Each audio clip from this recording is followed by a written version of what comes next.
Hello and welcome to the GrapeSEED official podcast. We haven't had a 10 things in a while where we have a GrapeSEED coach on to talk about their experiences. We're bringing it back today with our guest, Lynn, a longtime coach in Vietnam. Welcome to the show, Lynn. Hi, Adam. Thank you for having me on the show. Very, very exciting stuff. Number one, what is your favorite component and unit? I have to say that every time I listen to this question in other episodes, they hit me very well because it's so hard to choose because like in GrapeSEED, there are a lot of components and units as well. But the one component that pops in my mind would be the dancing peak from Unit 4. Okay, Yeah. why Dancing Pig from Unit 4? I like the content of the story. Yeah, so for audience who haven't got the chance to read this one, so Dancing Pig is a story about a farmer called Farmer Brown. And yeah, one day he's very sad and his animal friends do something to help him happy. Yeah, so that is the summary of the story Dancing Pig. So the reason why I like this one is because it not only teaches the language that the kids can use in the classroom and like in real life, it talks about that awareness of others' feeling, and also it teaches if you notice someone not very happy, if someone is in trouble, then we can do something to help him. Yeah, so it's not about the just language, but also a life lesson that we can pick up, not only for kids but also for adults as well. Yeah, so that's why, yeah, like the Dancing Pig. Yeah. Excellent. Is Unit 4 your favorite unit as well? Nope. Okay, what's your favorite unit? I like 8, yeah, the most, because there are a lot of cool components that we teach in Unit 8. So firstly, we've got the action activity called Teacher Says. Yeah, my all-time favorite component besides the Dancing Pig. Yeah, so in this component, kids have fun. They've got mental and physical breaks. They listen to the teacher's comment and physically respond to the comments.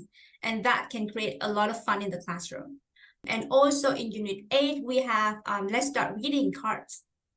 Yeah, so we've got the cards with a few words, and kids, they learn to decode the words and put them in the sentences. Yeah, for teachers, you may be familiar with air writing, saying the sound of the letter from Unit 1 to 7.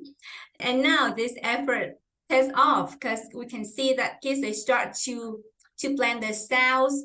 They learn sound from Unit 1 to 7, and now they learn how to blend the sounds to make the words and how to make the words into the sentences. So we can see that kids not only just say the sounds, but also they can say the full sentences. And also, I like the song I Always Like Today from Unit 8. It talks about, so in daily life, we focus too much on yesterday and tomorrow. Yeah, we concerned about what the things that we did and the things that will happen tomorrow, but we do not focus much on the present. Listening to this song helps to remind me about the importance of presence as well. Yeah, so I Always Like Today is one of the songs that I really like about in GrapeSEED. Perfect. All things with good life lessons. Number 2 here, what is a cool thing you have seen in the classroom recently?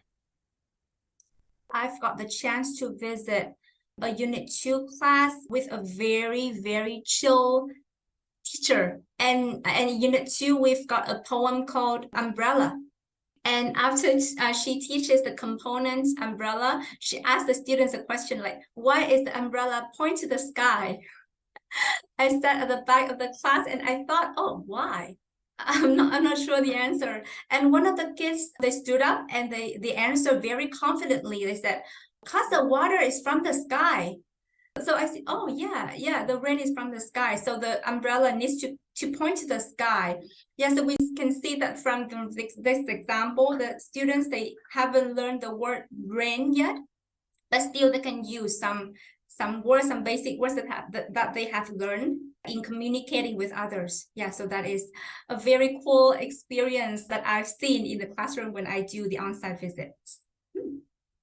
That does sound very cool. It's nice to hear when kids try to use whatever language they have, even if they don't have like the specific vocabulary yet, like rain, like you were talking about.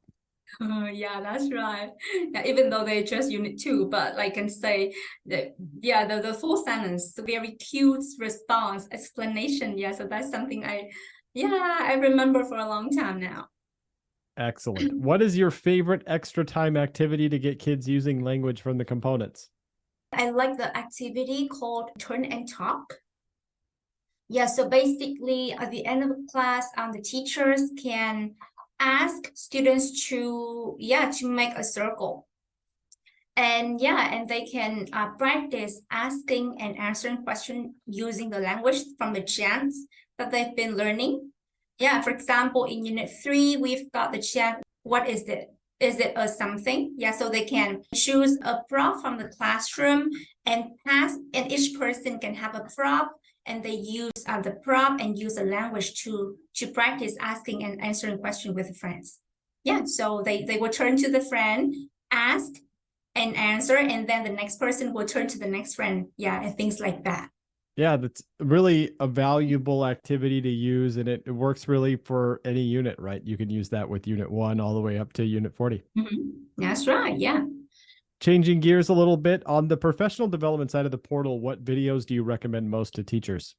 I would pick the master teacher course on the teacher training site, the ones that show you and other coaches as well. So I would definitely choose that. I like these videos is because there's a lot of insightful information in many aspects for us to learn and grow as well as a GrapeSEED teacher. And these videos cover multiple topics. Yeah, and they can be beneficial for both new teachers as well as experienced teachers.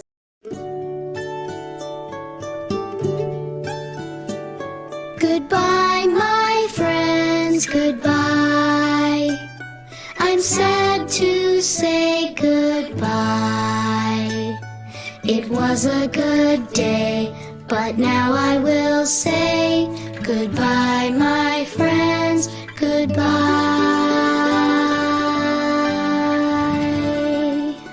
Goodbye, everyone.